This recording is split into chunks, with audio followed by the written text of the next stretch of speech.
Hello, everybody out there on Splinterlands TV. Long time no see. It is the final stream for me today. I'm hanging the boots up, putting them on the wall hooks, and yeah, this is my last time being here before you all. Hello to you, Gijishoya. Thank you for being with us.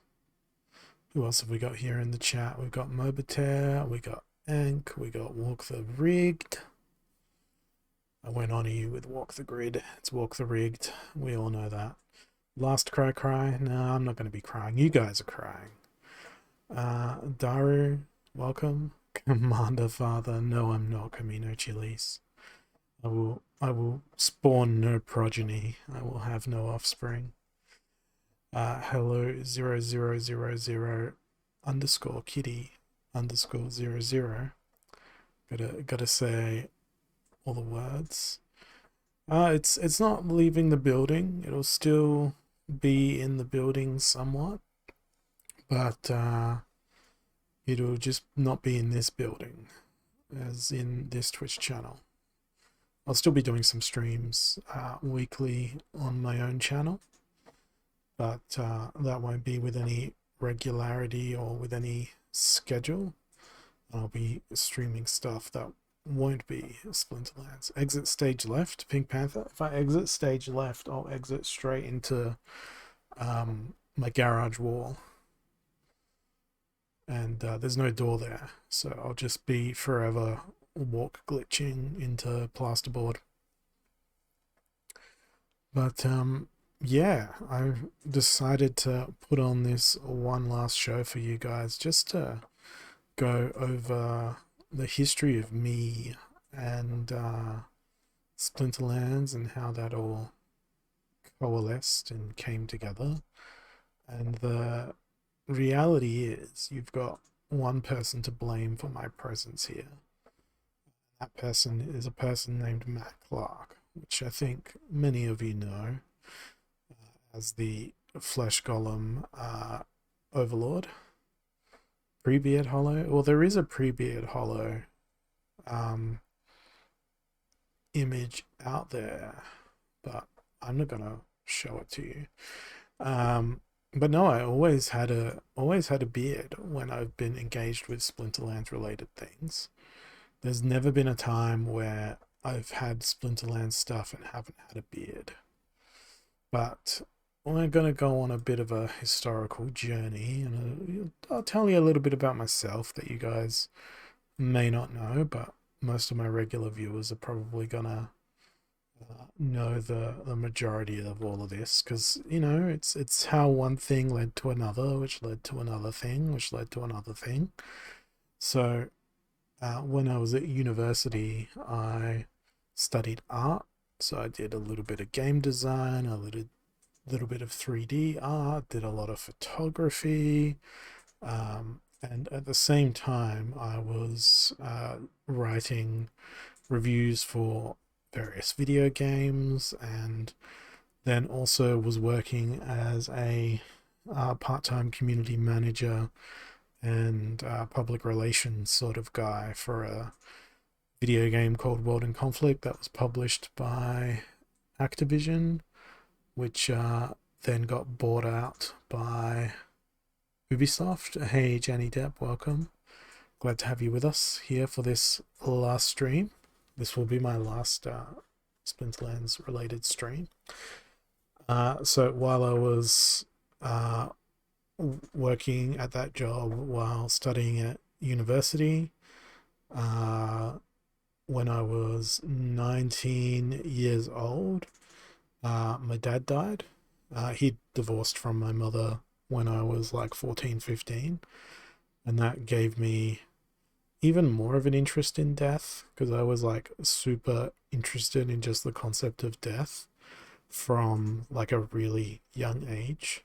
And I was sort of always a little bit of a goth and a little bit of a metalhead and all that sort of thing all the way through. So yeah, that sort of informed my university studies.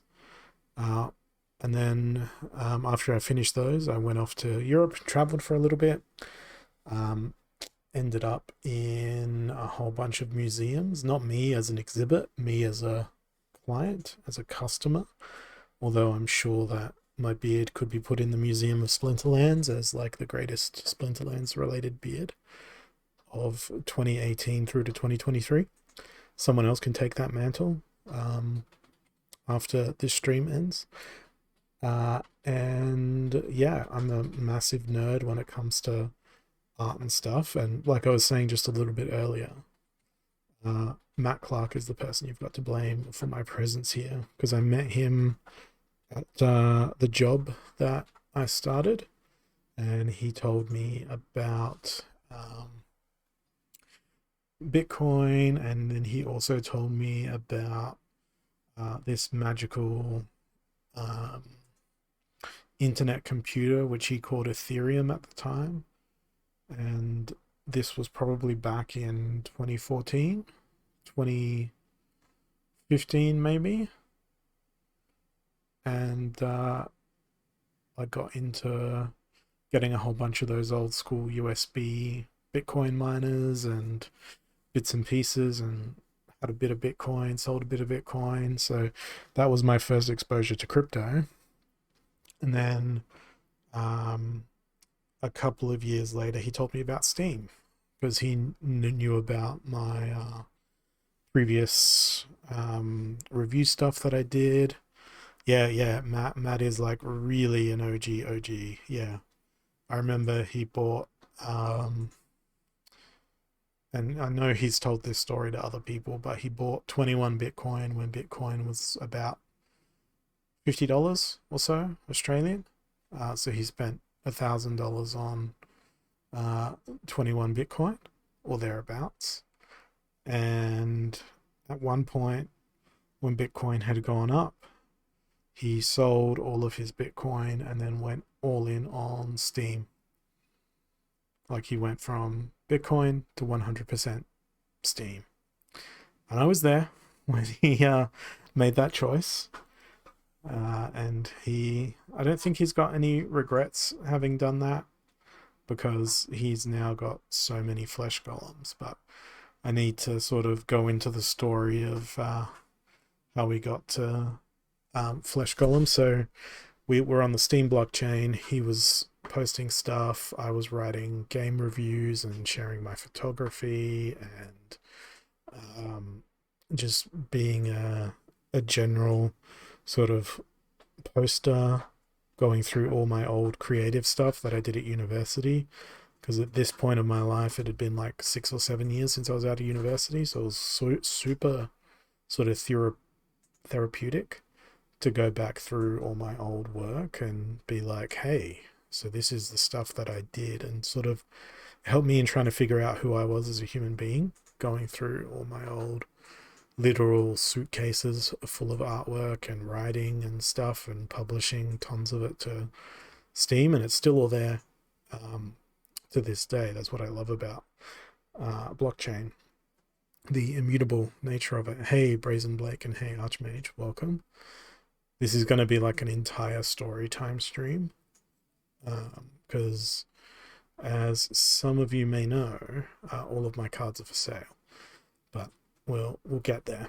So yeah, Matt introduced me to Steam. I was posting stuff, and then because I had that creative itch, I decided to go and start reviewing all my video games and doing photography and rambling and ranting and even writing some fiction and all that sort of stuff. So Steam really got me back in touch with my creative side, and it allowed me to sort of be independent in that creation because at that time my day job, I'm still at the same company that I was back then, was super monotonous and super boring, and it was just making me really annoyed and really frustrated and really stifled creatively.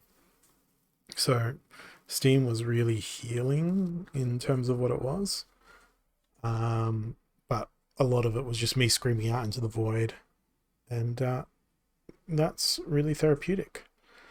Then, uh, and I'm quite proud of this line because I wrote some notes to sort of guide me for what I wanted to talk about on this stream. And I'm really proud of this line that I wrote earlier. Then along came a haunted spider. Except that haunted spider was Steam Monsters. Uh, Alpha packs were released. They cost only 2 USD. I think you could buy them with PayPal. You could buy them with the Steam crypto. You could buy them with Bitcoin and Steam back dollars. I got a bunch of packs in alpha time. I also jumped in on the Kickstarter, got a whole bunch of stuff in the Kickstarter. And then I remember one night, I think I went to go see Matt up at his house. I think it may have been for his birthday or something. And I had my tablet, he had his tablet, um, and he was deciding on the topic of, this was after packs had been released and after you could open packs, but before monsters had stats, before you could actually battle them. And he's like, I got all these cards. We don't know what any of them are going to do yet. Because it was just collect them all at that point. And he was talking about how, there was only 150,000 alpha packs and he would need to get one of everything. And then he thought to himself, there's only so many of these legendary cards. I wonder if, somebody could get all of these. But then his thought was, no, what I should do is go and collect as many of a single common as I can. And I think he closed his eyes and just had his iPad out in front of him, and he was, doing this whole thing of like, I'm gonna go collect this one, and his finger in that moment landed on the flesh golem. So I remember that moment, and then he started buying flesh golems that night, and he's never stopped ever since that time. I did no such thing. I decided instead I wanted to have as many Angel of Lights as possible because I like the artwork. And I think at one point I may have had 10% of the alpha supply of Angels of Light, because I was just like, it's a nice card, I'm gonna buy them. So yeah, it was a fun time, but from there the only thing that you could literally do was just buy packs.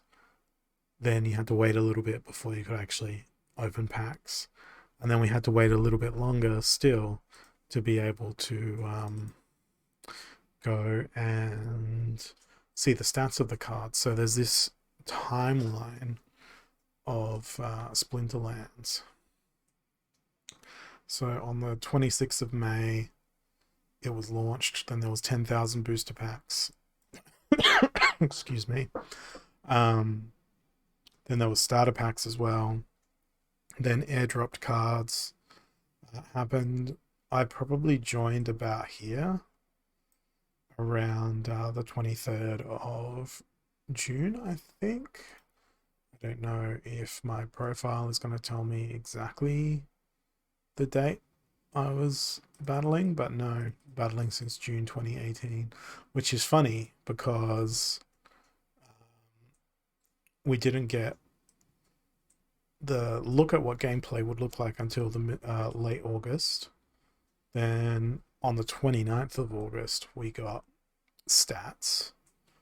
So somewhere between these two dates is when I got into Splinterlands, somewhere in that period of time.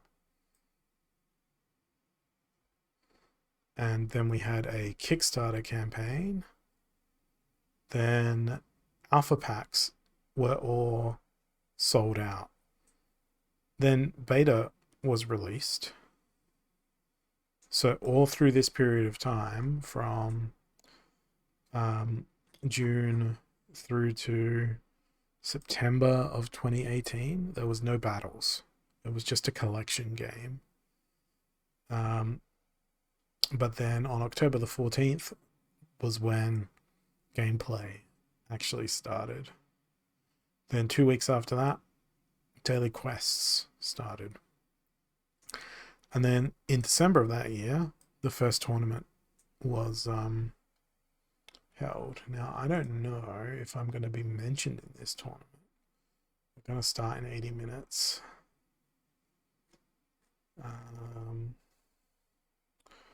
Great event. Did they share the results in this thread? They didn't share the results. I'm just doing a recap of sort of what it meant to me at that point in time, Diary, because this is my last Splinterlands TV stream. And I'm using this opportunity to reflect upon where I've been, where I'm going, all that sort of thing. Because I've been selling all my cards. Like I'm done at this point. So yeah, that was the first year of Splinterlands, and then I can't remember really what happened in 2019. But we had beta legendary airdrops, which I was here for. I haven't sold everything yet, but I'm stopping. I'm done. I'll explain as I go. We're looking historically. So at this point in time, I probably had a full alpha set and a full beta set, but I'd never had every beta legendary summoner. Card delegation and tokenized packs were launched. There was the Steam and Hive fork, which also meant that Steam Monsters became Splinterlands. Then DC came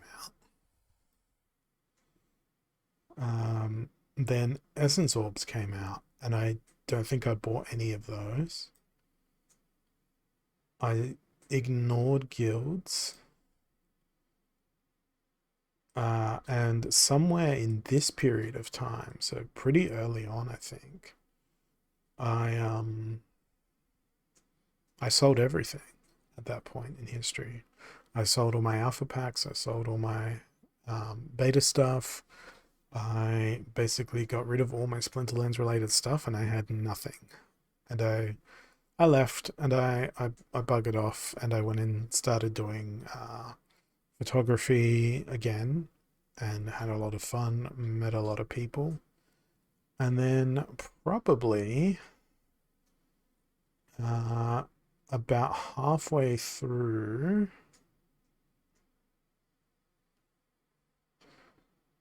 I want to say about when the credits came in is when I started getting back into Splinterlands. So around early 2020 rather, is probably when I got back into Splinterlands. So that was only what, a 6 to 8 month hiatus where I had sold everything and then disappeared. I think I was potentially still playing the odd game with the starter cards, but I was like, didn't have any actual cards at that point. So that was the position that I was in there. And then there was this glimpse of the land expansion, February 27, 2020. Then there was a whole bunch of drama that unfolded. The Hive blockchain forked from Steam. Hive and HBD was quickly implemented. Hive Engine was launched. We had tournaments. Hive migration was announced. Then it happened. Reward cards started coming. Then we started the town halls, or as they were back then, AMAs. Then Dice came out, another set that I ignored. Then DEC and Uniswap had a liquidity pool. That was when Uniswap was blowing up. And during that period, I threw a whole bunch of DEC ETH liquidity at it, which led into the land expansion. Then there was a Brave browser partnership. Then I remember staying up until like 4 a.m. to try and buy my tract, and I missed out. Then there was a subsequent um, land pre-sale, so somewhere between November and December, I got my land tract. So yeah, that was fun. Staying up to 4 a.m. to be disappointed in less than 30 seconds. Um, and then we had a 2021 where there was Chaos Legion, there was brawls, all the land got sold out, booster packs for Untamed ran out. I maxed out my Untamed set at that point. Then we had card rentals come in heavily. And, I think that's where a lot of people sort of came into the game. And this was before SPS was announced, I think. And then we had the SPS airdrop happening. We had Chaos Legion. We had all the fun stuff happen really, really quickly. And you can tell I've been here for a freaking long, long time. But that long, long time is a long, long time.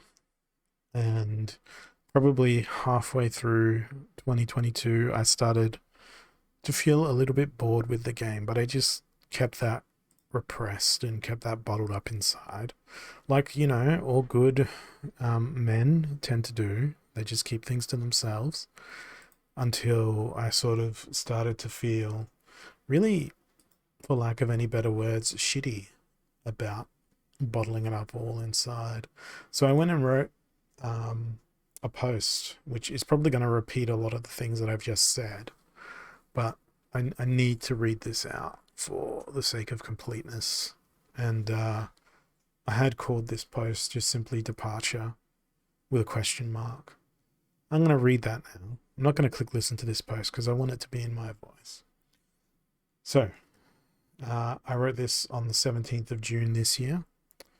I've been playing Splinterlands since when it was Steam Monsters. I've been creating video content and streams for the game since the second season was released.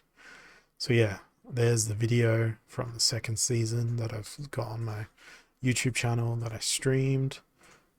This video is not the content of this post. There are many more words for you to read. Look at how young I am. Look at that hairline. It was uploaded in 2018. I don't know if my hairline's actually thinner now or thicker, but I've certainly got a lot more hair now. And fun fact, I'm still in this exact same room, except I'm facing another direction. And then I've gone in and basically gone, hey, here's hundreds of hours of Splinterlands content that I've done. I've probably written at least 500 posts about Splinterlands Steam Monsters and contributed heavily to the game and community via Splinterlands TV, which is just where we are now. I've made some excellent friends in this community and through this game that I would have never made before. This adds even more time sunk into Splinterlands. I haven't recorded every gameplay session I've had, haven't recorded the time I spent talking about this game in super excited tones with people like Matt Clark and others. I'm grateful for all those smiles and laughs and theory crafting. It has opened and closed doors for me, from staying up at 4 a.m. to buy a tract, waking up to the thought that tower defense packs would be sold out and then buying them out of impulse instead of with rational thoughts. I don't know where I'm going with this rambling, but Zeracon mentioned that I should type out my feelings so I can be exposed to the therapeutic wonders of dumping my consciousness out onto a page. That is something that I often do and will always continue to do for as long as I have a functioning brain and fingers that are dexterous enough to dance upon the keys and make the keyboard go clickety-clack-clack. I can't talk as fast as I type, so voice to text is no good, as it cannot keep up. Earlier today, now again, this was back in June this year, I typed up some words in the buy sell channel, Splinterlands Discord. It took me a good 20 minutes to round up the courage to write that simple statement. Looking to accept EOI on my collection. Complete Untamed, which I still have a lot of the Untamed cards available for sale. They're on the market now. Rift Watchers, they're all gone. Chaos Legion, they're all gone. Assorted other cards from beta, and nearly a complete reward collection from Untamed onwards. There's also a tract with a keep, building in a blocks for every plot, and an unstable totem for every plot. That's all gone. That's all been sold now. Take a look at the collection and make an offer that I can't refuse. Prefer for it to go in one chunk, accepting a whole bunch of different cryptos. I got 2 DMs. One was, please don't leave, or something to that regard. The other was, how much are you after? My response to please don't leave was that of justifying things. I've got to, not too long into the distant future, have some dental surgery, which, since the writing of this post, I have had, and spoiler alert, I survived, probably to the disdain of many. And I'm not sure what sort of time I'll need or want to have away from my day job in order to get that done. I took a week. So I'm talking to my past self here. It'll probably be a day procedure at worst, and a few days away from the workplace. Yeah, it was. But I'm the sort of man who feels incredibly guilty for taking sick days from work, and feels incredibly guilty when I can't make people feel happy or fulfill their expectations. My contributions to the Splinterlands narrative and community, and my role as an official streamer on Splinterlands TV, have given me the opportunity to spread my voice to a larger audience. I've been open, honest, constructive, and analytical in my criticism of the game's direction, but these last few months have seen me witness a DAO that has failed on multiple occasions to vote in its own interest, when viewed from a purely analytical, perhaps overcautious personal perspective. I still feel that way now. In my professional life, I'm a data analyst and have worked in business process improvement as well as customer retention teams and a variety of other roles within a large company. I like to think I have some experience in governance and helping businesses to succeed based on empirical numbers and facts. The numbers are facts that I view that Splinterlands will succeed in the long term. In the present term and in the current climate of a deep bear market in a dark, scary forest, we keep stepping in our own traps. Perhaps I'm stepping in one of those now. I've been here since the start, like I said, and perhaps my patience for when land has finally met the end of the road. That road has been a beautiful journey, but now there's a fence, a field, and a pile of tarmac, waiting for more road to be built, a pasture to be more accessible at the expense of 6 or 7 meters, and another vanishing point on the horizon. I've been incredibly impressed with the development cadence of the Splinterlands team since the restructure that occurred somewhat recently. I'm familiar with the agile working methodologies, sprints, and Jira as I use them in my own workplace day to day, so they're working just as any other world-class company would be. I get the feeling that I don't want to travel on this journey with my cards on a tracked and assorted items. I get the feeling that I want to step back, hodl my SPS, and try to push with my limited vote towards a better direction for the community.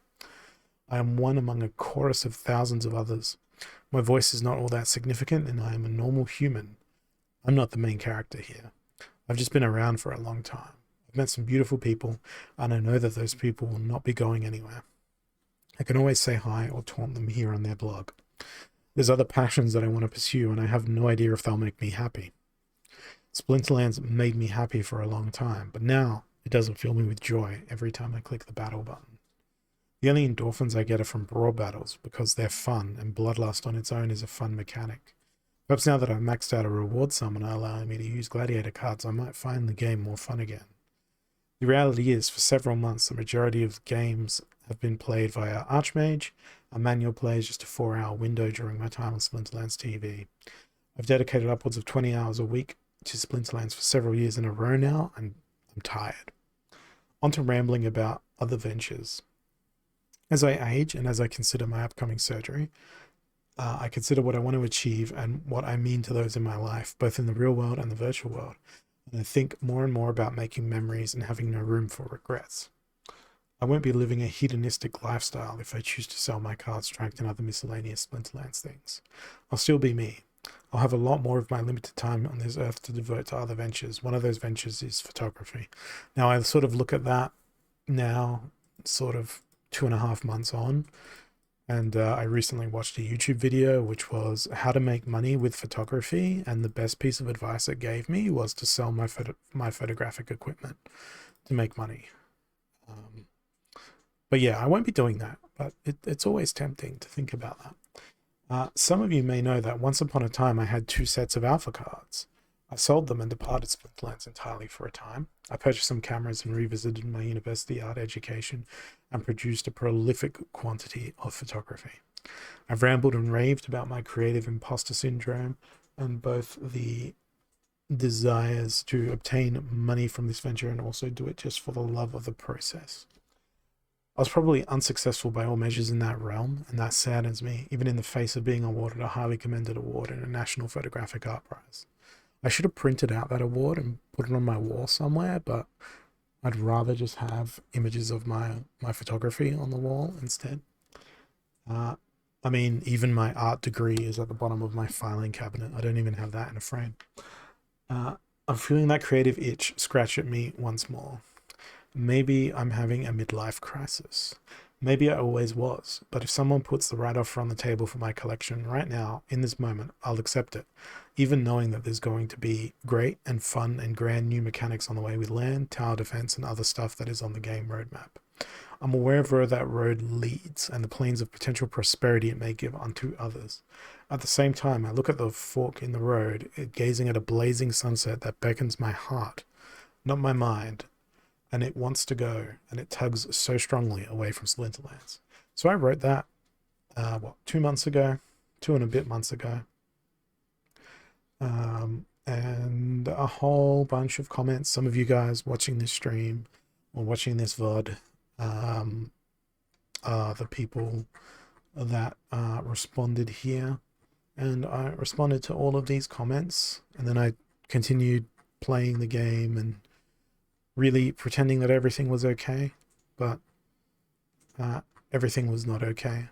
I still sort of felt this way 2 months later, and then that led me to write a second post. And my second post is a picture of my Rooney, which is pink, because pink is great. And again, it was Zerocon who encouraged me to write this. And I think this one's much shorter. So my first one was 1,525 words. My second one, 1,086 words. So maybe I became a little bit more succinct, or maybe I just descended further into madness. Here I am again. 2 months have passed since my last ramblings about the desire to depart. And I'm just going to read your thing here, Daru, before I go get stuck into self-indulgent reading of my post here. I've got 3 friends at this point, maybe more acquaintances that have been into photography. One is paid, but besides normal photography, a lot of his work involves drones. Others is more for social media purposes and a marketing job. The third is a sports photographer. Yeah, I mean, the stuff that I like to do is portraiture. So the work that I produce is this. This is one of my photographic portfolios. So it is, for the most part, portrait work, and it is something that I enjoy doing very, very thoroughly. Portrait work, a bit of fashion, a bit of glamour, that sort of stuff. So that is the stuff that I enjoy putting together, and I've posted a majority of that on Hive as well throughout the process of getting back into it. So if you want to go dig through all of that, you are more than welcome to do so. I'll grab a link to my Hive blog, because I have a couple of collections that have all my photo work in there. There's my photo work, and then there's another one that has a whole bunch of ramblings that I've written about art and stuff. So yeah, those are my true passions. So here I am again. 2 months have passed since my last ramblings about the desire to depart. in 2 months, not a lot of things change within my mind. And hey, Squawkateal, that's one of my in real life friends right there. Yeah, it's it's an okay photo of me. I think I was intoxicated at the time it was taken. But yeah, it was a good photo. It was done at my friend's photo studio in his garage, about a 25-minute walk from my house, which was good. Yeah, Daru, I also have done many weddings as well, and I very quickly learned that while wedding photography is a great way to make money, it's not a great way to spend your time. It's very time and labor intensive, and not very rewarding mentally, especially for someone like me, who, believe it or not, is not an incredibly social creature. And on the whole topic of this Squawkateal that randomly appeared, they are a person that I've been streaming with on my personal channel, where we've been just doing a game session every Tuesday night. I hope we're gonna do some gaming tomorrow night, because we missed last week because we missed it. But anyway, I'm going to go back and read this post about court, and that title is very intentional. You're not dead? I'm not dead. Great. It means we're doing it. I'm going to play some games tomorrow night on my channel. So, I'm going to read this out. Here I am again. 2 months have passed since my last ramblings about the desire to depart Splinterlands. In 2 months, not a lot of things change within my mind. As a result, I want to sell all my Splinterlands things again. If you're interested in my card collection and my survey tract, complete with building in a box and all the other bonuses from DECB, excuse me, I will immediately and without thought accept an offer of 42k USD in BTC, ETH, Hive, SPS, or DEC. This growl will obviously be required. Anyway, onto my thoughts, swimming about in a murky ocean, persisting like an annoying Bakjira in first position. I read out my departure post on a recent stream, and I realized through this process that nothing, to me, about my relationship to Splinterlands has changed a single bit. Every time I hit the battle button, my cognitive abilities are filled with, really? I can't use these abilities or these cards, instead of, how can I use my cards in an interesting manner, given these rule sets and scenarios? Every battle is a chore. Every click to navigate through things feels like a burdensome for a car with myself, while having to navigate a maze that is without end. That depth of potential should excite a player of a game. For me, it doesn't anymore. Maybe I'm the one who's broken. This feeling doesn't just apply to Splinterlands, it applies to every other thing in my life that formerly solicited joy. And I don't know why. Whether it's my photography, sitting back to relax with a PC game, go for a drive, or even enjoy a pizza, the corporeal world has appeared to lose its luster. My workplace offers therapy and support through a third-party service, so I've engaged with that to try and fix me. I recognize that these are unhealthy thoughts and pragmatism to the point of hopelessness applied to my reasoning. Maybe it's just depression, maybe it's a rut, but I know that I feel I need some help to figure that out, and I'm actively pursuing it as aggressively as I can. I want to feel better. I'm tired. No, I'm exhausted. The title of this post is no accident. I'm caught in two minds about this. This feeling has persisted for almost a year, and it hasn't gotten any better. At least I survived my dental surgery. Again, possibly to the disdain of many. I'm pretty much completely recovered from that and enjoying whatever it is that I want to eat again. Back to the feeling of my clothing being snagged on something, almost like a splinter. I want to quote from a song of the same name as the title of this post, Caught, by Florence and the Machine. I don't know how this is so very relevant to my feelings about Splinterlands over a persistent period of almost a year. Now, there are parts in this where I quite literally am taking the piss out of this song, and apologies for that language. But I shall read, and for those of you not familiar with this song, I'm not going to sing it. I don't want copyright strikes, and I cannot sing. It's the hardest thing that I've ever had to do, to try and keep from calling you. Well, can my dreams keep coming true? How can they? Because when I sleep, I never dream of you. As if the dream of you It sleeps too, but it never slips away. It just gains its strength and digs its hooks to drag me through the day. And I'm caught. I forget all that I've been taught. I can't keep calm. I can't keep still. Pulled apart against my will. It's a really powerful song. I really love it. Um, does this mean that I'm in two minds? Yes, as I've said before, I love the idea of Splinterlands. I once loved the game. I love the potential prospects that lie in its future. However, I cannot see myself as being part of that future anymore because, well, allow me to bring the second verse of this song into context. And it's the hardest thing I've ever had to prove. You turned to salt as I turned around to look at you. Now, just to ad lib here, I think we all know what that salt refers to. Many things. Old friends have said, the books I've read say it's the thing to do, but it's hard to see it when you're in it because I went blind for you. I have gone blind for Splinterlands. For 5 years, I've been in and out of obsession with a game and an ecosystem that has brought me so very many close friends, laughs, and even the opportunity to contribute to the game's success through my contributions to Splinterlands TV, the DAO, MavChat, and other avenues in which I've been involved in the game. I remember when we all colluded to ensure that Matt and Aggie's partners got flowers around the time of a massive release. I don't know if those guys remember those moments, but I hope that those moments are not lost upon the community.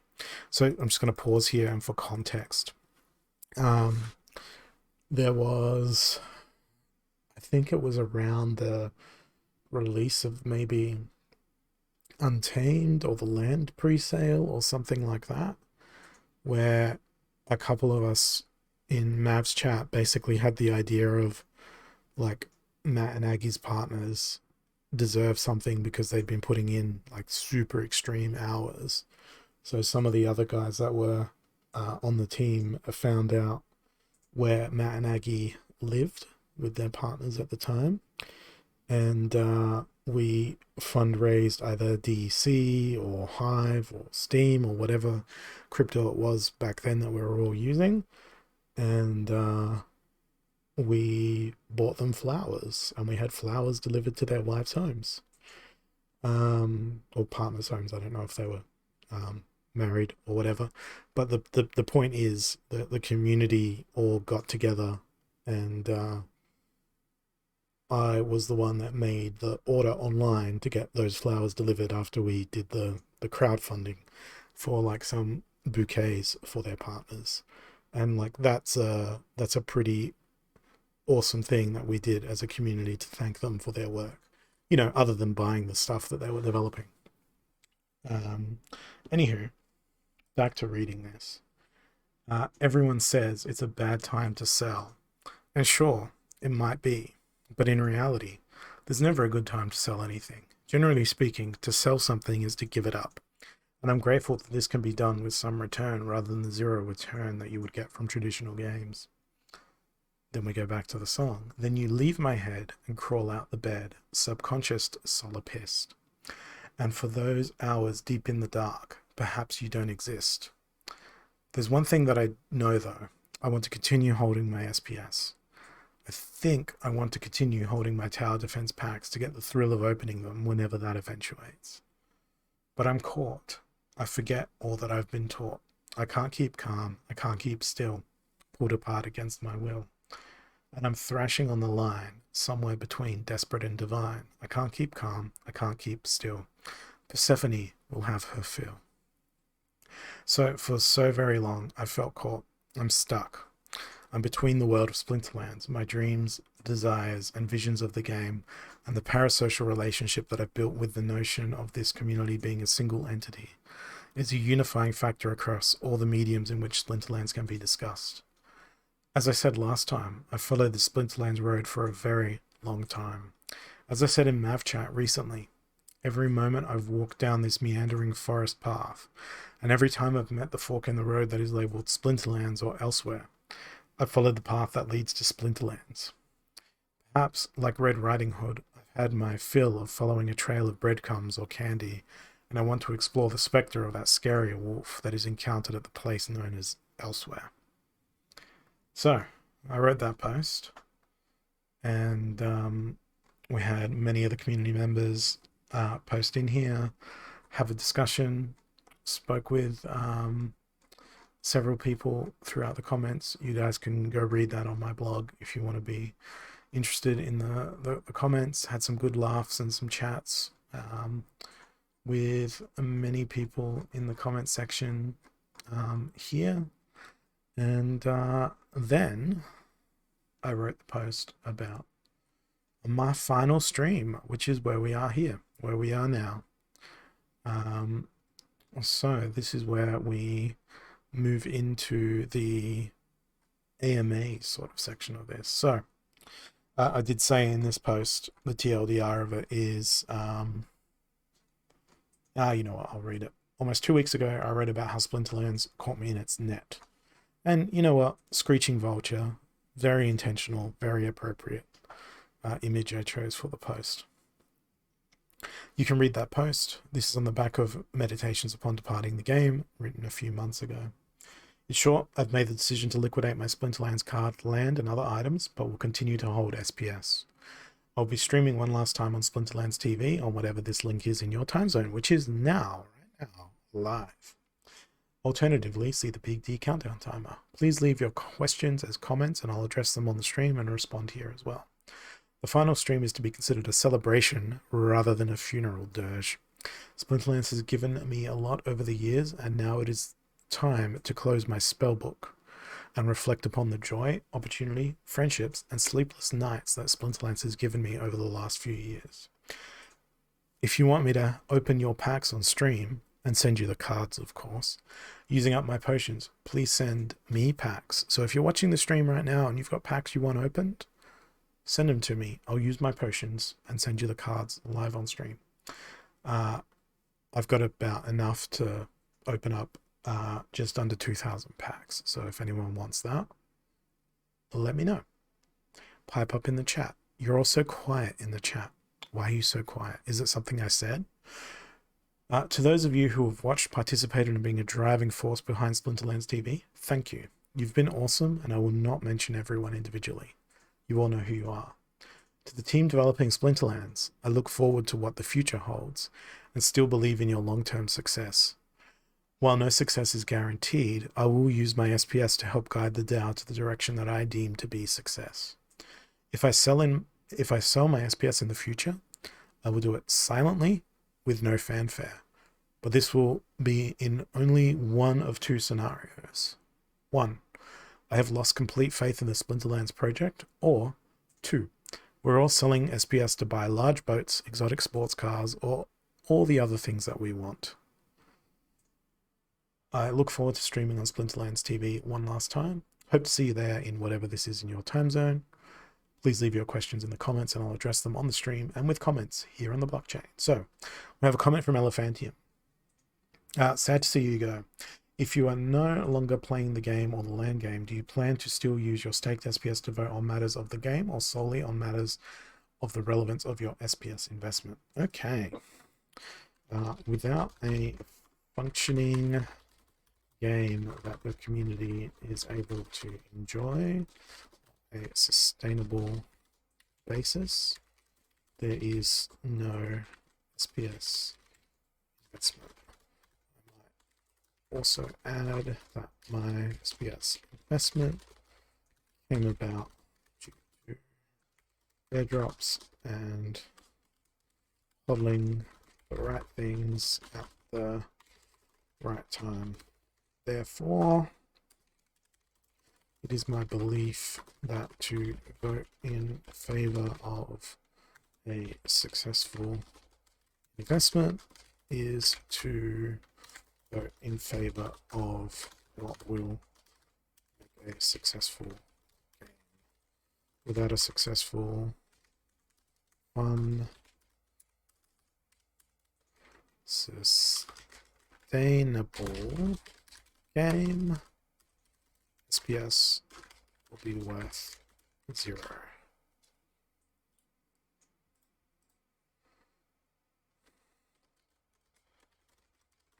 I don't want to live in that world. I want to live in a world where Splinterlands is ubiquitous as Magic the Gathering or Pokemon cards. Therefore, I will be voting in the direction of what makes the most sense for me, given my breadth of experience and knowledge. If I deem it that the DAO does not feel that same way, then I will, as per the post, liquidate my holdings. I have the right to walk away, just as everyone and anyone else also does. Okay, so there's that comment. Ooh, nice one. You have the right to do whatever you want with your cards. That's exactly what I said there. I wish you well. And I can't type very accurately today. Thank you. I would like to say here that people should hold their holdings for now because there is little time left for the market to go up. In the same way, 2 or 3 good news will see the prices go up a lot. Made my choice. The cards are already on the market. A lot of them already gone. Good luck, mate, from Tyrus.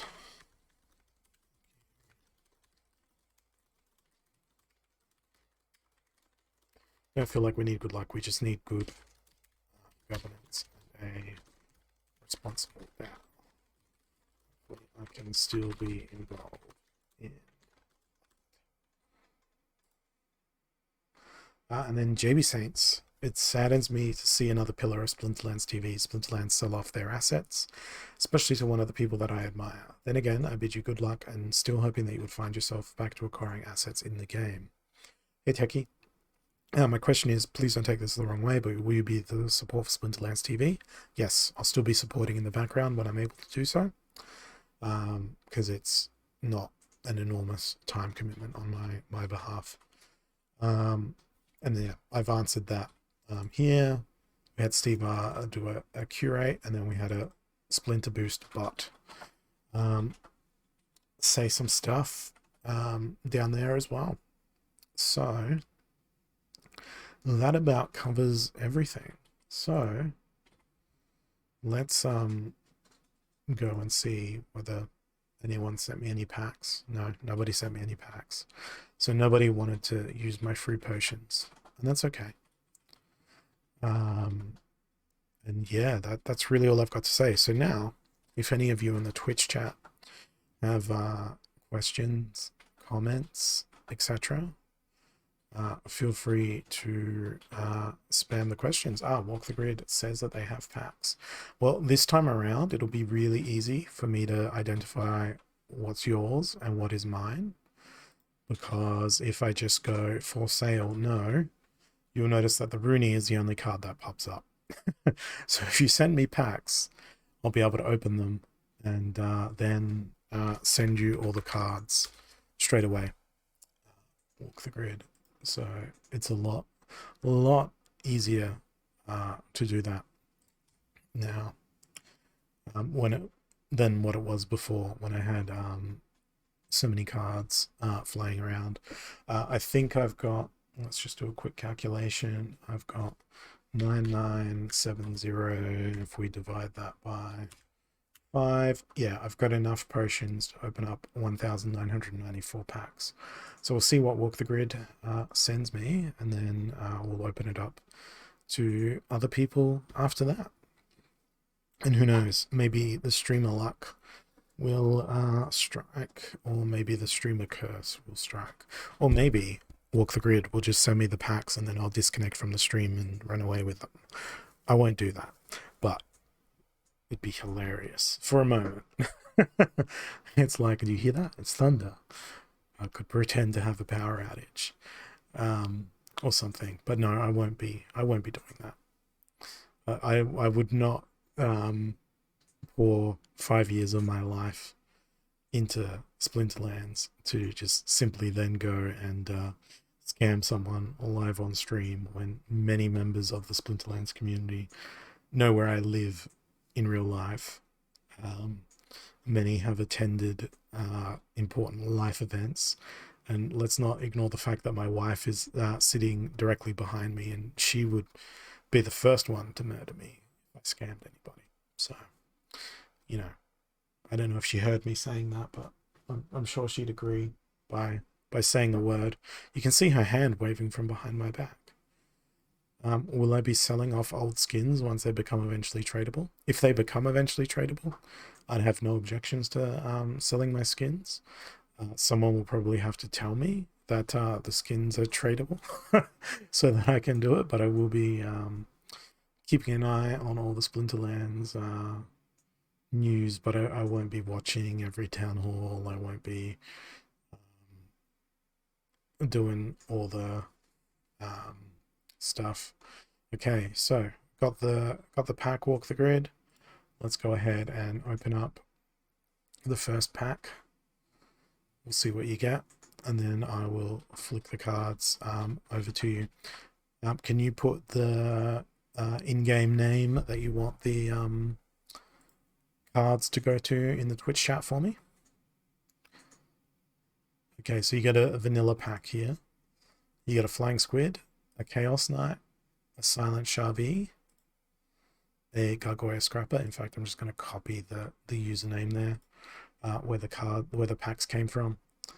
And then our rare is an Angelic Mandarin. So we have 92 more packs to open, and we're going to crack them all at once using my potions for Walk the Rigged. Let's hope they get several gold foils. Okay, we're starting off with a gold foil Venari Scout. It's pretty good for the first common. And we've got 12 Radiated Brutes, 8 Venari Knifers, gold foil, Venari Knifer. Well, there's a legendary. We'll come back to that. 12 Sunkai Harvesters. Wow, lots of rares. 14 Chaos Agents, 12 Disintegrators, 11 Stitch Leeches, gold foil Blinding Reflector. Oh, we got dice packs as well. It's getting serious. Scavo Chemist, gold foil Mycelic Morphoid, regular foil Mycelic Morphoids. There's 10 Flying Squids. Whoops, I just opened 3 rares Time Mages. There's double Obsidian. I'm going to open the rares as I go now as well. 7 June Apprentices, 7 River Nymphs, 9 Scavo Hirelings, Hardy Stonefish. Whoops, I just opened an epic by mistake. Acid Shooter, but we got another couple of legendaries here as well. Gold Foil Supply Runner, Blinding Reflector, Riftwing, there's an epic. A Deep Lurker, X10, Silent Shavi. What's this one? Radiated Scorcher. 9 Boot Ups. Venari Scouts. Another legendary. 9 Crypt Beetles. 14 Goblin Psychics. Chaos Knights. Gargoyle Scrappers. Kiras. Carrion Shades. Gold Foil Akira. Gold Foil Stitch Leech. Antoid Platoon. Supply Runner. Losing my voice. Silent Shavi. Oh no, I clicked on a legendary by mistake. 2 Jin Maries, or Jin Murrays as I always called them. 13 Shadow Snitches. I want to get to those rares and epics.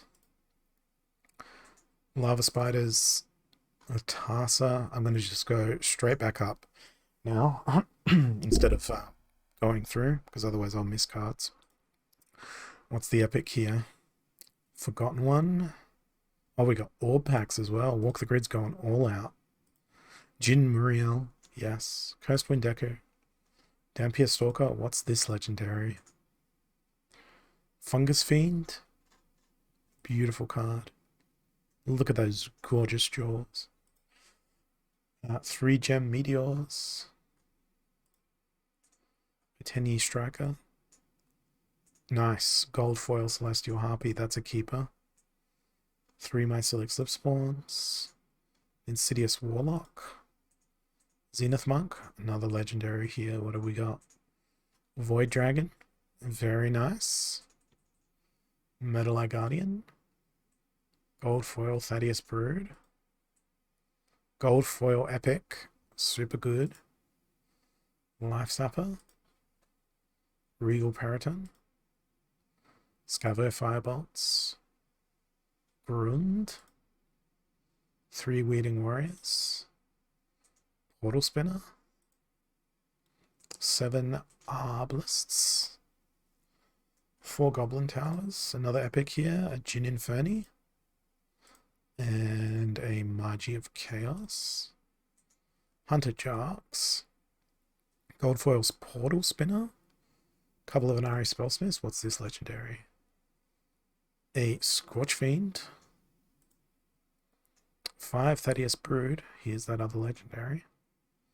Carnage Titan. Very nice.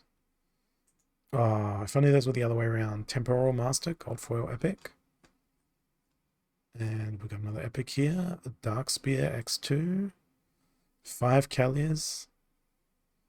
Gold Foil Rare Time Mage. Tusk the Wide. 3 Demon Sharks. Another Gold Foil Epic. Pretty good count on the Gold Foil Epics. Alright, another legendary here. It's Grum. And I would have been super surprised if he did go gold, because he seems to be surrounded by gold.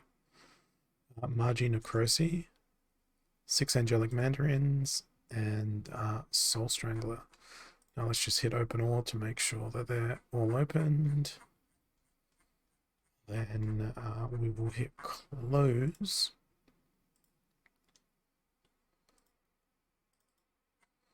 If it lets me hit close. Yes, it does. And we're going to open up the other stuff that Walk the Grid sent us. So there's a Riftwatcher's gem. I've opened plenty of these in my day. I opened 2,000 of these. 1 by each. Coastal Nymph. Dumaki Exile. Time Meddler. Look, it's me. It's Fernheart. And a Rune Crafter. So that's not bad. But now these dice are where we could have some real magic happen. Hekira, welcome. We're opening Walk the Grid stuff for him. Using up my potions. On this here, my last Splinterlands TV stream. Okay. Oh, it's a vanilla pack. I think the best you can get is Milo. Milo was in the set. Oh, wow. Double gold foils. And a battering ram. And an ouster. That's a pretty good pull for a dice pack. Let's jump into the next one for you here, Walk the Grid. And then once I've opened all of these, I'll send you all the cards. Marrow's Ghost. Another ouster. Oh, here's a legendary. 2-Gun Pete. I don't think I've ever opened a 2-Gun Pete. Oh, wow. What a pack. Gold Foil Summoner, Summoner, and a legendary. Are you serious? You just sent an alpha pack for me to open as well on stream? Wow, look at that pack. 3 summoners, a legendary. I think you are getting my my streamer luck here at Walk the Grid. Let's open up all this stuff and then we'll send you the stuff. What happens if we get a gold foil lightning dragon in that alpha pack? That's pretty much one of the rarest cards in the game. Oh, there's a Milo for you. And there's a Lorna. So that's a pretty amazing pack as well. let's open up this one. And then I'm super excited. It's been years since I've opened an alpha pack.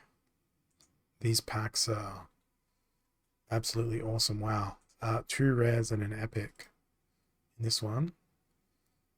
A Marrow's Ghost Goblin Dartling. There's a summoner, Brighton Bloom. There's a summoner, Quid Yuff. And Dragon Spirit, which is an exceptional card. Alpha doesn't use potions? I'm not sure. I don't think they do. But hey, I've still got orbs to open, and now beta packs as well. I'm going to open the alpha first, because it's been so long since I've seen these alpha card backs.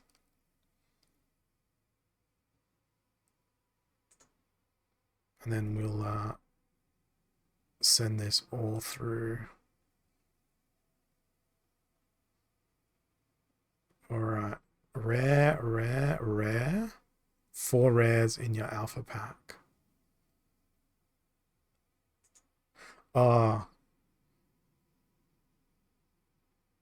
Did you mean not open the alpha pack, walk the grid? Return to pack. No, if you didn't want me to open it, it's no problem. I will buy one off the market and send it to you. Open all. Okay, good. Just for clarity. There's a giant rock. There's a clay golem. There's an Auric Stormbringer. There's a frozen soldier. And a Tyrus Palladium. That's a good pack. 2 summoners, 2 rares, and a common. That is above average. Alright, I'm going to do the betas last. Let's have a look at orbs.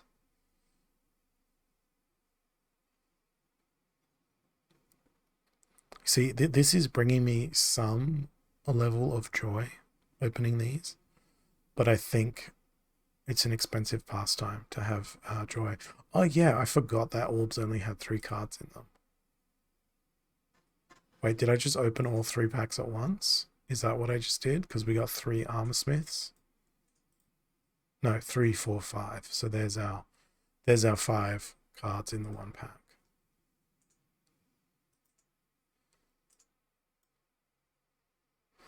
Alright. Let's see what's in here. Yeah, I just forgot that there was too few cards in these packs. Goblin Chef, Molten Ogre, Armor Smith, and Electric Eels. Electric Eels was one of my favorites in this set. And hey, Too Curious, good to have you with us.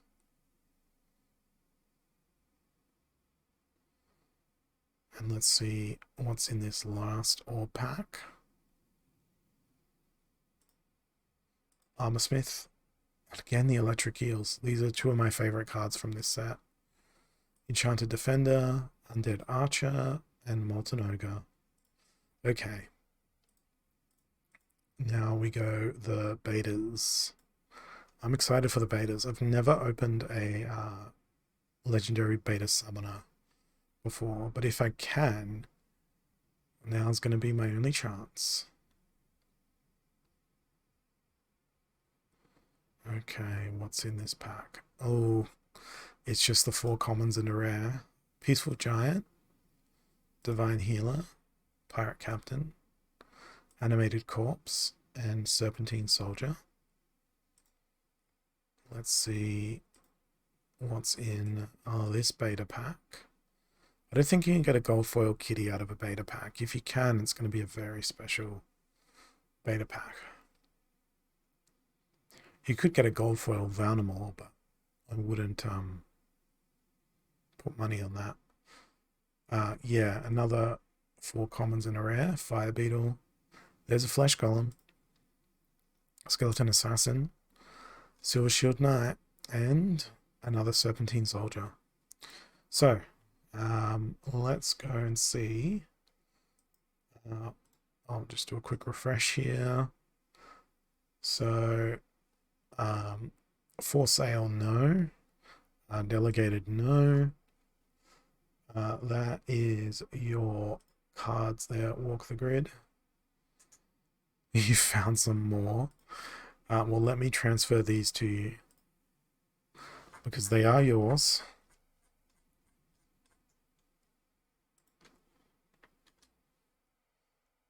Confirm. Confirm. Done. Those are now in your collection where they belong. Go to my Explorer here. You can see all the packs that I opened for you. And then you'll also see when the Explorer catches up that I've sent them all to you. And then we have 3 untamed packs to open up for you, which is where a gold kitty could be lurking. Could. Not likely, but maybe.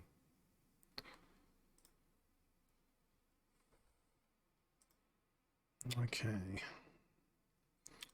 Pretty vanilla pack. Parasitic Growth, Goblin Fireballer, Monitoad, Orc Sergeant, and Luminous Eagle. It's the Reachy pack. Reach, reach, reach. And then we've got this one.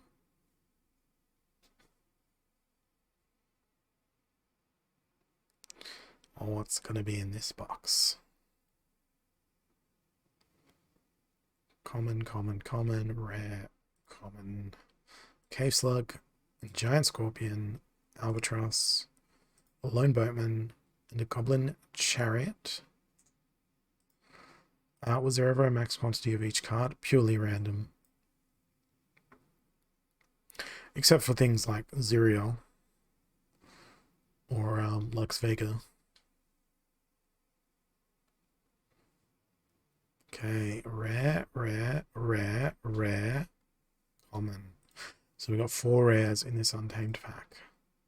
Dark Astronomer, another Kalia, Child of the Forest, and another Goblin Chariot. So that last untamed was pretty good. Let's send those cards across now. All 15 of them. Transfer to Walk the Grid. So if any of you out there have packs that you want me to open for you, let's refresh this page and see how many potions that leaves me with.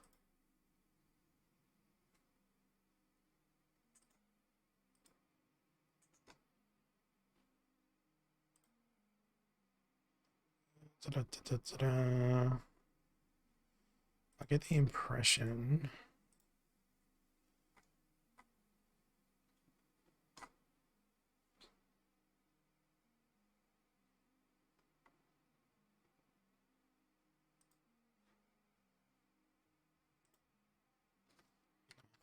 zero.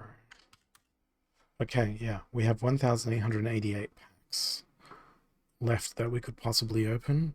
So if any of you out there in the audience has packs and you want me to open them, let me know. Otherwise, we can definitely enter the AMA section of this here stream. If there's something that I've not addressed or there's a question that you want me to answer, it can be about Splinterlands, can be about the airspeed of an African or European swallow, whether they are laden or unladen. What was the open value? I think all up it was like 180 for the first batch, and I didn't check for the second batch because I was doing them in batches there based on what they were. So that pack, that untamed pack, was $1.15, $1.11, 73 cents, $3.17 for the beta, $2.80 for the other beta, $1.62 for an orb, $1.23 for an orb, or 35 for an orb. $13.41 for the alpha. $3.67 for the dice. Then $8.24 for the dice. $27.65. So the dice ones you absolutely cleaned up, comparatively speaking. $4.54. $2.09 for the wristwatches. And the 92 Chaos Legion was 79. And then the first Chaos Legion was 13 cents. So it was a terrible start. But yeah. That's them. So in terms of cards that I personally have left, I have 228 cards left. Each and every one of them is on the market.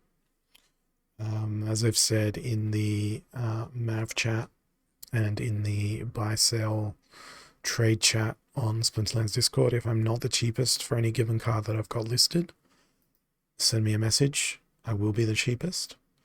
And there are discounts beyond me being the cheapest on the market for a card for any bulk purchases. So if you're interested in some max level Untamed, there is still a max level Kitty, max Jotun, max Llama, max Deep Swimmer, max Shield Bearer, max Cornealus, max Kron, max Gold Foil Serpentine Spy, max Mimosa, max Unicorn Mustang, max Failed Summoner, 2 max Phantom of the Abyss, Bortus, Vigilator, Dragon Jumper, Magnor, Goblin Fire Mage, Lobstradamus, level 8 Failed Summoner still around, a Living Lava, max High Priest Darius, Darkest Mage, a max Warchang, 2 max Ice Pixies, a Drake of Anorak,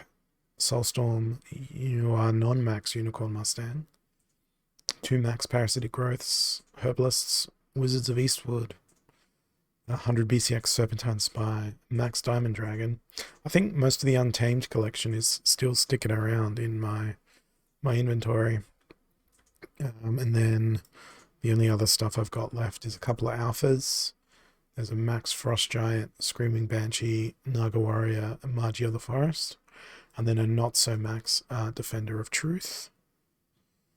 And then in my beta cards, I have a Selenius Sky, 2 Lords of Darkness, Hydra, an Angel of Light, Malric, Tyrus, Servant of the Flame, Lyanna, Cyclops, Peacebringer, Frozen Soldier, Stone Golem. There's tons of stuff still here that's at max level. And like looking at the prices of these cards as they're listed on the market, I look at them and I go, that's cheap. Because relative to the price that I had possibly paid for some of these cards and the price that they were worth at some point in the past, I look at these prices and I'm like, am I really doing this? And the answer is definitely a yes, I am really doing this. I've already done most of it and I will continue to do this until they're all gone. But hey, since none of you are really asking any questions in the chat, it's pretty much more than half gone. Too curious. The land was snapped up pretty quickly. The cards have been sporadic. I got a few lowball offers for some stuff. I'd say I've sold probably 45% of the cards, because I think when I started, it was about 52k using market prices. Now it's at 20, so 20, I know this is probably not accurate, 20 divided by 52, that means that there's 38% left. So that's what, 62% of them have sold at this point. It's all on chain if people want to look up how much exactly cards went for, and trades and whatnot. I started selling these. When did I start selling this? Because the first big sale that I made was to Vuctus, because Vuctus did buy my tract, and I said to them that the green will go their way when green is tradable. I'm just going to go check something on my other monitor, and then I'll be able to give you some more precise data on over how many days.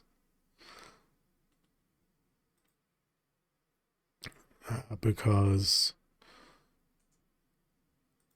I could say really facetiously, just look for the red candle days on Hive and you'll know when, because that was probably me selling the Hive that I got the proceeds from in one fell swoop.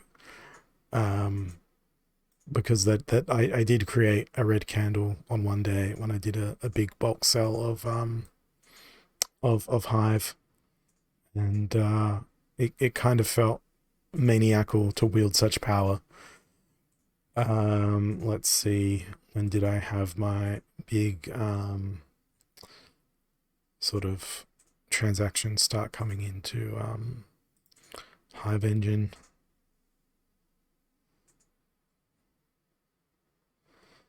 I think I probably started around the 27th of August. Or thereabouts. And we're what, the 4th of September now, so that's about 8 or 9 days. Oh, Lazor's candle. Careful, don't burn down the house. It could be a card in the game. Do a DAO proposal. I'll support it. Yeah, some of it's been on the market, like in game. Some of it has been just direct peer-to-peer. And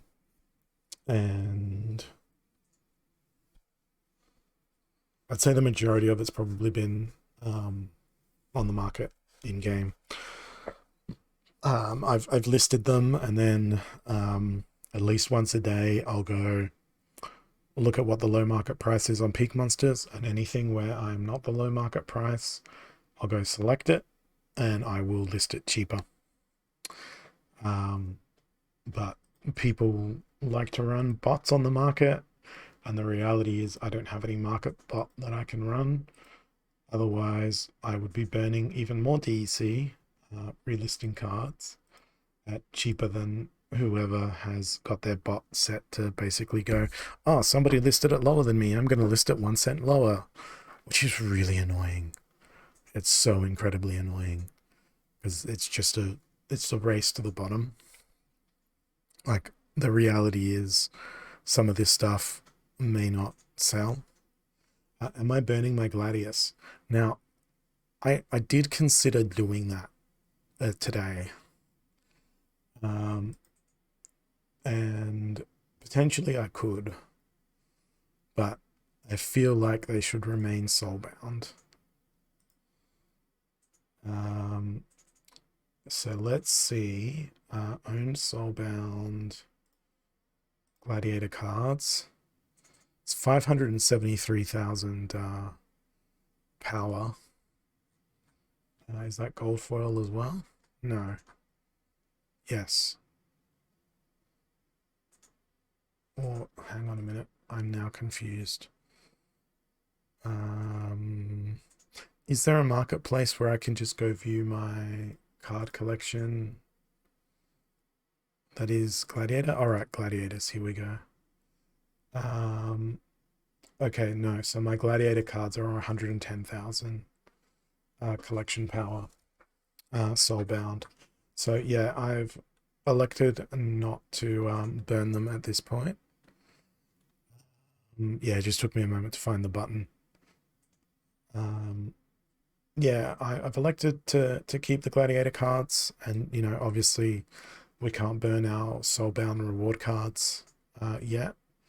But with the fact of me holding my SPS, means that I'll still get vouchers, which means that I'll be able to in the future unlock these soulbound cards. But yeah, in terms of gladiator cards, I don't particularly want to burn these at this stage, because you know which one would hurt the most: burning Quora, burning a level 3 Quora. Now I know that these cards will never be tradable, but I still can't bring myself to burn these, because it feels like I truly like earned these. Yeah, and it would just feel dirty. Not selling SPS, no. I'm keeping SPS as my hedge, because if Splinterlands goes to the Mune, what is the Mune? But if Splinterlands goes there to some celestial satellite that swings around Earth, logic dictates that SPS will remain something that is attractive to hold, because as I've said in my lengthy written posts before, if Splinterland succeeds, SPS will succeed. So holding that SPS is sort of my hedge against selling the cards. But I did say in there, and there's something else that I just want to repeat, not as a warning, not as a threat, because hey, I'm not an incredibly large aquatic creature, but I'm still going to be posting on Hive. I'm still going to hodl that SPS and have it staked, although I think I will hold a portion of my SPS as liquid in case it rapidly shoots up, to potentially do some arbitrage trading on it. But the thing that I want to repeat, and I don't want to mince my words here at all, I want to be quite blunt. If I sell SPS, I will do it silently and without comment. You'll know at that time that I've lost complete faith in the Splinterlands project. So if people are monitoring my wallet and they see me selling my SPS, and they see me selling all of my SPS, that's what that'll mean. But I also want to sort of say that the underlying reason for me leaving the gameplay element of this is that it's not fun to me anymore. I've said that months ago. I felt it for over a year, and I'm leaving on what I think is good terms. I haven't burnt bridges with individuals in the community. I haven't really angered anyone. I'd like to think if I have angered anyone, I'd welcome them to send me a message and let me know why I've angered them, or have that as a public and open discourse, because you don't know what you've done, particularly in the context of how someone else feels, unless somebody else tells you that, or it's pretty obvious that you've done something malicious and disastrous to that other individual. But yeah, no anger, just cuddles. I am a pretty cuddly sort of guy. Just ask my wife; she'll tell you. Um, but I think it would be quite a spectacle for me to burn my gladiators on stream, but I'm not going to. Is there any possibility of giving Riftwatcher cards in reward chests? Not at the moment, but if the DAO were to vote to do that, that is not something that I'd personally support, because the Riftwatchers packs are essentially revenue for the DAO. I didn't agree with the burning of the Riftwatchers packs, but that passed in any case. So yeah, unless the DAO votes to instate Riftwatchers being rewards in reward chests, It's not a possibility, but if the DAO did vote to do that, I would be voting against that, because it wouldn't be um, in the DAO's financial interests, in my opinion, to do so. What does the post Splinterlands life look like for Hollow? Well, I get my Monday and Thursday nights back, so I could potentially go to a nightclub on Monday nights and Thursday nights. I won't be doing such things. As a man in my mid 30s, it seems very inappropriate to do something like that. And also, I don't drink alcohol, and that generally is the main thing of clubbing, so that's not something that I would be doing. Squawker Teal knows me IRL, and knows that that is a joke that I pull out almost constantly. That, we should go clubbing, um, and go out partying. But yeah, no. There was a time where I was toying with the idea of going and taking some acting lessons, to help improve like my proprioception, as in what is my body doing, and how is my body doing things. Um, Sort of your own sense of self awareness about the positions your body is in, to help me out with my photography ventures. I'm not sure that I want to do that, because it's an actual proper like school environment with assignments and stuff, and I don't think I want to really do that. Um, I've also discovered that there's a electric go karting place that's basically within walking distance of my house, and if I just move my camera and bring it around. Wow, this camera is really terrible. You'll see here that there is a racing wheel and a shifter and pedals, and that is something that I do enjoy. Um, Racing and things. Let's go together. We can pack our own lunches and wear pigtails. Well, you have to wear helmets and balaclavas when you go karting. So I don't think pigtails, as much as we could put my hair in pigtails, would be very suitable for a go karting track. I think a tight bun or a ponytail is probably more suitable. But yeah, I mean, I'm thinking. Let me just see, because it looked pretty reasonable price wise as well. Let me see. I mean, they do cheap nights on Wednesday nights for their go karting.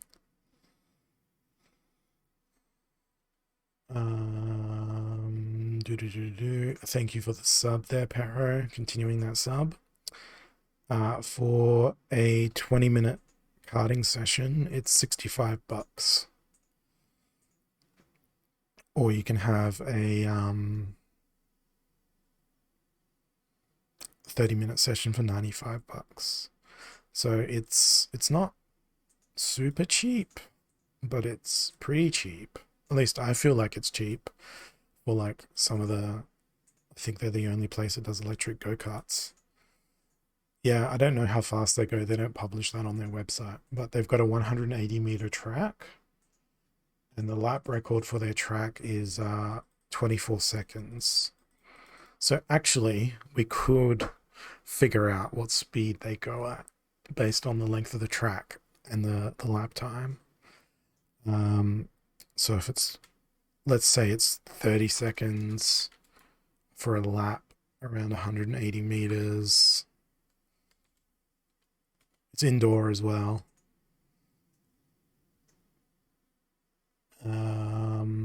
I don't know how to do that maths because I'm dumb when it comes to the maths. Somebody else can solve that problem. All I know is it'll feel like you're going really quick because you're so low to the ground in a cart. Um,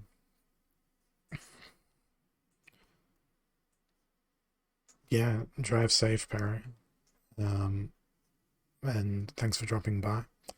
Uh, so yeah, that's really all that I have to say on that topic of, what does a post Splinterlands life look like for me? They're too curious. I'll definitely be streaming some stuff on my personal channel, games of fun stuff here and there, of various things.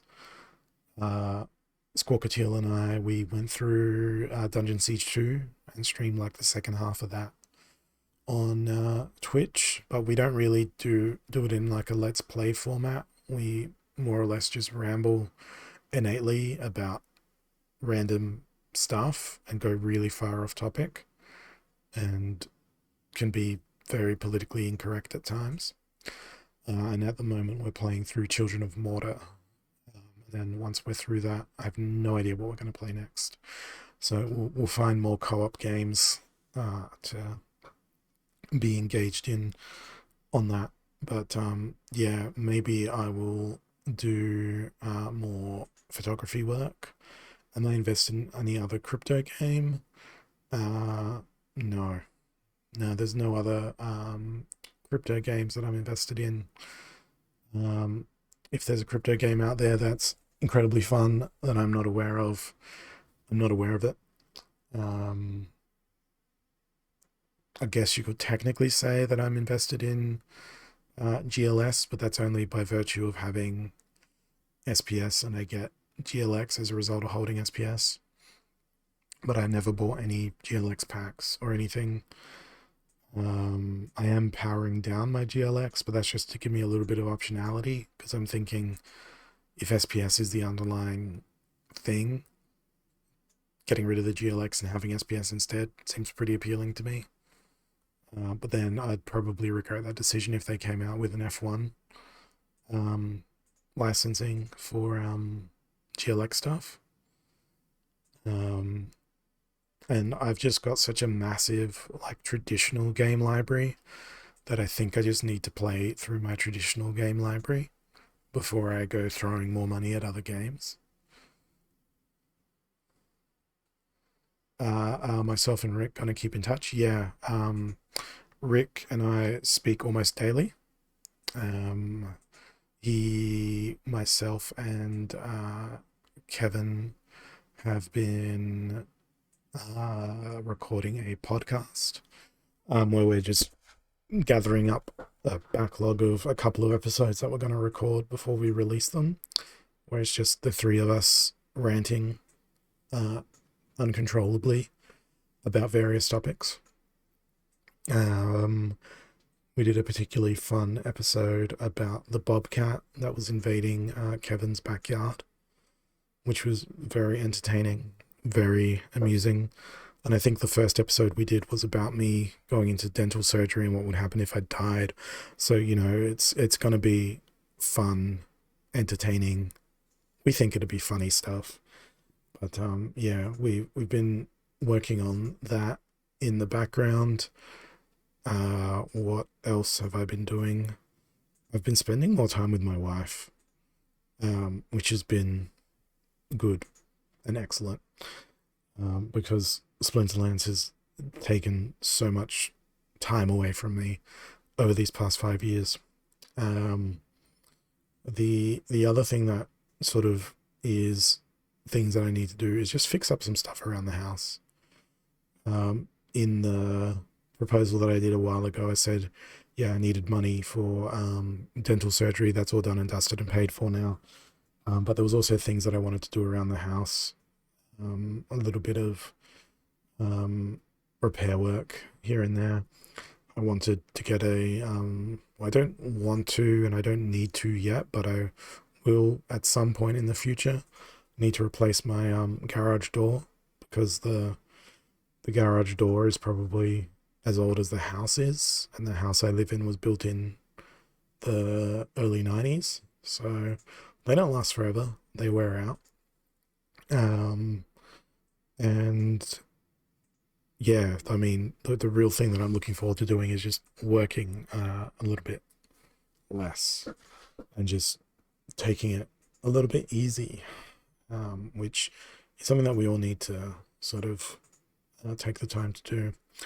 I was really happy last Monday when I went to go see Evanescence in concert. Kira covered us for that stream, and it made me realize. I mean, yes, we had COVID for 2.5, 3 years worth of various restrictions and non-events and cancelled musical events and all that sort of stuff. But going to see a band in a venue that was around about 1,000 people made me realize how much I'd missed live music.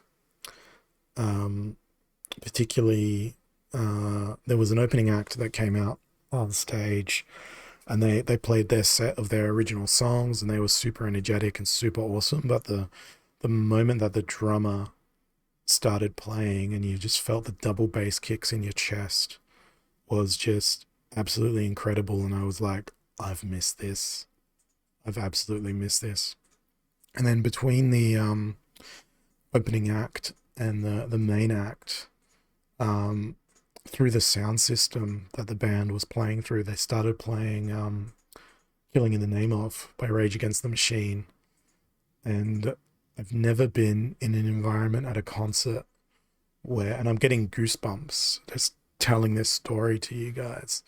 I've never been at a concert where a recorded version of a song of a band that's not even related to what was being played had at least 3/4 of the entire concert venue, like headbanging, singing along, moshing out to a pre-recorded version of a song that's like over 20 years old. And it was just freaking amazing. People were losing their minds over a recorded version of Rage Against the Machine. And I was just thinking to myself, I'm not old enough to have had the opportunity to go see Rage Against the Machine live, but wow, imagine what a Rage Against the Machine live show would be like. And to me, like that moment, it was like, it was better than some of the actual receptions to some of the main acts um, set. Um, so yeah, I'd like to go see some more live music, that sort of thing. I think bucket list for me is and the metalheads in the audience would possibly know about this, is there's a event called 70,000 Tons of Metal, and it's basically a cruise ship for 3 days, and you go on a cruise ship for 3 days with, I don't know, however many people the cruise ship holds, I have no idea, and there's like 3 days of metal concerts on a cruise ship. So that would be incredible. That would have been amazing. Too Curious, yeah. Um, they're one of the bands that I put on whenever I want to do stuff. Like if I want to clean the house, I put them on. If I need to do some work in my day job, I'll listen to Rage Against the Machine. I'll get the work done. It's just, it's such timeless um, music, and it's therapeutic. It's good gym music, good working out music as well. It's just, it's great all around. I'm actually going to, there's an Australian cover band of Rage Against the Machine I'm going to go see in a couple of weeks' time, which I'm looking forward to. Yeah, I never saw System of a Down, but I was into their stuff back in the day. My copy of Toxicity got a lot of play, an incredible amount of play. And last year, when I went to go celebrate my sister-in-law's 40th birthday, we went and did karaoke, and we did aerials in karaoke, and that was a lot of fun. It was great. Like music is such a enormous thing. I think the best live acts that I've seen though are Machine Head, um, when they were doing their An Evening With tours. That was incredible. Machine Head was my wife's first metal concert, and then she was like, "Oh my god, this is amazing." It was excellent, and another band that we've seen live several times now, and we'll go see live again if they tour down our part of the world, is Hailstorm. Hail as in it is hailing from the sky. They were really good as well. But yeah, Machine had a absolute class act live, and you can tell that Rob Flynn, the frontman, is still there. There was one song, I think it was what was the song when we was at Machine Head? Was it Locust, where he was standing on stage and the crowd was singing along, and he basically just put the microphone down and stared in awe, as in It was the these is Locust the one with the riff? Because it wasn't the words that they were down, saying. down, down, down, down, down, down, down, down. It was people were singing along to like a melody as opposed to an actual words. Yeah, Is that yeah. Locust? I don't remember which song it was. Locust comes to mind, but I don't know if it was Locust. But yeah, there was one point where Rob Flynn just basically like stopped playing his guitar, like stopped like saying words, and he just stood there, like literally like aghast at the whole. These people know my music, and it was so genuine. Um, and he's still humble, like hungry but humble, like in his passion for his music. Have I seen the Bloody Beetroots? No, because I've never heard of them. And I have no idea if they'd be ever touring down in little old Australia town, because we don't get a lot of bands come down all the way to see us. But when we do, it's awesome. Um, I'm really jealous of uh, Europeans, with Europe being, relatively such a small place. Wacken would be awesome to go to one day as well, I think. But, there's so many festivals over there in Europe that would be awesome to go to. It's more electronic music. Yeah, like metal and rock is sort of my standard sort of favorite stuff. But, if anything's good on a technical level, I enjoy it. No, I'm not going to Ibiza Walk the Grid. The only thing that's there is clubbing. Um, and I have no desire to go clubbing, contrary to what I said earlier. Um, yeah, it's like such a diverse um, place. And yeah, here, you know, most of the popular stuff is rap, R&B, and obviously pop. But, you know, um, I've never felt safer than in the middle of a metal mosh pit. That'd be a weird thing to say for people who aren't into metal and haven't like felt that energy of a crowd and whatnot. But yeah, I don't know, that's sort of more live music, Mr. Too Curious. That's where future me probably ends up. I'm not really one for travel because I'm tall and I've got long legs and therefore I hate aeroplanes. And also looking like me, you get stopped at airport security a lot more than you probably should. Um, but yeah, I won't take that joke any further. This is meant to be family friendly. Any more questions?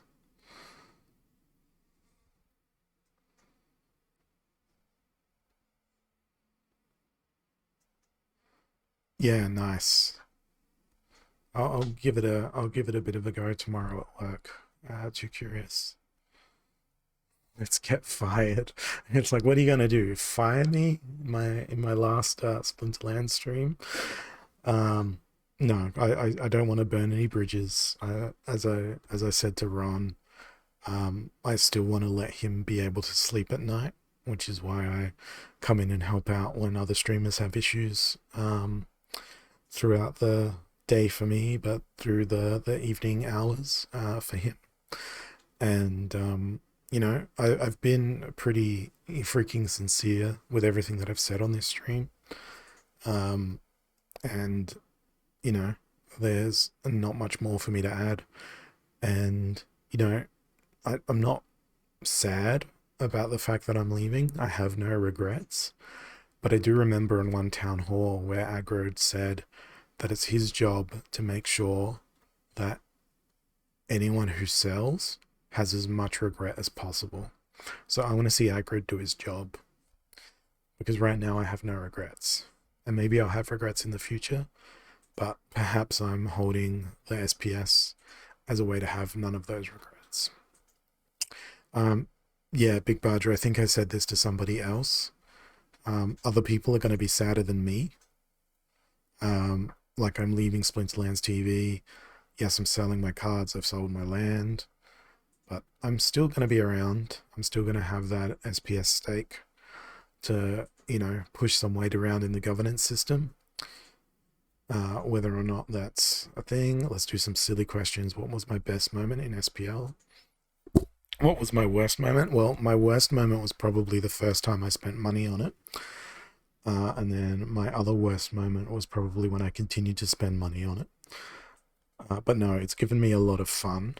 I think the best moment is sort of a continuum of moments where it's been building relationships and friendships with people. Particularly like Matt Clark. He and I grew really, really close over this Splinterland stuff, and I went to go have dinner with him last Thursday night. And, he and I have basically been into Splinterlands the whole time. And I sort of expected him to look at me with like disappointed dad eyes, because he's a father of three, and he's a few years older than me. And I expected him to look at me with disappointed dad eyes and be like, "You're going to regret this, mate. You're going to regret what you've done." And what he said was not really what I expected, but was more along the lines of, if you're happy, I'm happy, because you're my friend and I want you to be happy. I don't want you to feel stuck and be unhappy and continue to do something that does not make you happy. And, I always knew that he was a really good, close and genuine friend of mine. But in that sort of moment, it was kind of like, yeah, this guy's still going to stand by my side if I need help. I think it was Matt Clark. So you got any flesh column? What was my worst moment? Um, yeah, I sent him the flesh column that I had, and I sent him Khmer Princess as well, that I was delegating to him in exchange for him delegating me a flesh column. But yeah, in terms of like serious answer to worst moment, I remember I was on stream one day and I got beaten by a Krallis, and I'm like, Krallis is too freaking powerful. I need to go buy a Krallis.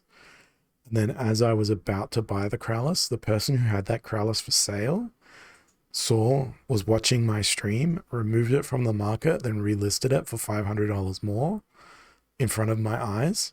And I was like, I hate you, screw you, I'm buying it anyway. So that was probably my worst moment in Splinterlands, was basically announcing my intentions on a stream. I'm going to go buy this card, not realizing that the person who was selling the card was listening to my stream. And then they went and changed the price and got more money out of me. That's probably the worst moment that I could like quantify and distill down. More silly questions. I enjoyed those answers. Actually, another great moment was when Jagged came down to Adelaide from Melbourne, and was holding a parcel and was like, "I got something for you." And yeah, I'm gonna go walk out of the room and come back in a second. One moment. You're gonna see my wife sitting at her computer playing her game, but I need to go to the bedroom to go grab a garment of clothing.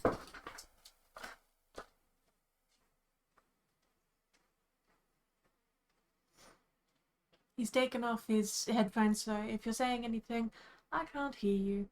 Wait, mind you, I think I'm talking to your people. Talking to my people. Yep. I'm playing Timberborn. Hi, wife. Yes, hi. Timberborn, Beaver Simulator. And no, don't get bad ideas. They're proper beavers. Thank you. Thank you, Squawkateal. Yeah, it is. I've always loved city builders. Walk the grid. Okay, I'm back, rudely interrupting this stream. Ah, use my limelight. This t-shirt, and you're not seeing double, your drugs have not kicked in. Jagged handed to me, and basically it says make Hollows one with Splinterlands again. And yeah, it didn't work, mate. Sorry. Um, I am no longer one with Splinterlands. But I don't know what circumstances that I'll be wearing that t-shirt in the future. Because I find it exceedingly bizarre to wear a t-shirt with my own face on it. Unless I was wearing a complete balaclava and then wearing that t-shirt. I don't know. It feels weird, and my wife won't wear it either. But I did send the other one to Rick, and he's gonna get that tomorrow, according to the postal service. You jumped into Splinterlands after talking with me, so a part of you lives within me, and I think it's rather fitting that I have my camera on a gravestone right now for this last couple of minutes of the stream, because what am I ripping? I don't know, but I'm definitely not resting in peace. I'm not resting in pieces, but I have lost a bit of my voice on this stream. But I remember there was also those incredible sequences of loss that I used to do, where it'd be like Rip X14, where I lost like 14 games in a row, because, you know, as I used to always say, the way in which I played was teaching you to don't play like this, because this is the wrong way, and let me show you why. So I guess I'll miss the elements of that, where I've played games just because teams would feel intuitively fun to play, as opposed to being the right choice to play. And you know what? I really want to burn a Quora on stream. Do I burn my Quora? Do I just burn all my Gladiator cards? I really want to do it. Should I burn all the Gladiator cards? How much are they worth? You can't sell them or transfer them to people. You can only burn them. Fuck it, yeah. Okay. My wife has sworn on Splinterlands TV, so I guess I can't broadcast anymore on Splinterlands TV. But I've got to listen to my wife's wishes. So we're gonna burn the Gladiator cards, and we're gonna introduce more DC into the system. So we're indirectly doing the wrong thing for the game. So we're gonna start with Quora. Actually, no, you know what would hurt me more? Starting with Captain Katie. Let's go. Burn. 2000 DEC for Captain Katie. I hope you guys have got your clip fingers ready. Oh, share my screen? Yeah, good point. Okay, so Captain Katie's just been burned. I could do it from Peak Monsters. Do a wheel spin. I don't have the time to set up a wheel spin for which Gladiator cards I'm going to burn. A true rebel right to the end. Don't drop in by accident next time, too curious. Drop in with intention.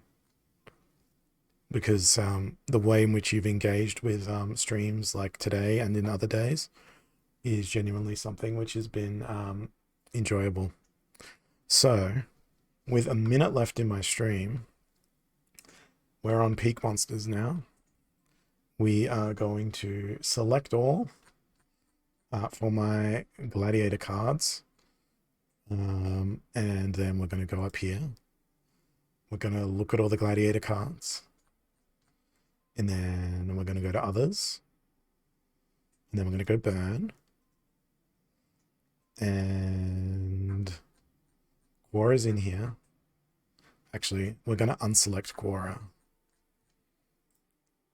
Ah, no. I'm going to go over here. I'm going to find Quora. Here's Quora. Here we go. Select all. Get your clip ready. Clip of the week. We don't want to lock the cards. We want to burn them. And I screwed that up because my stream is over. And goodbye.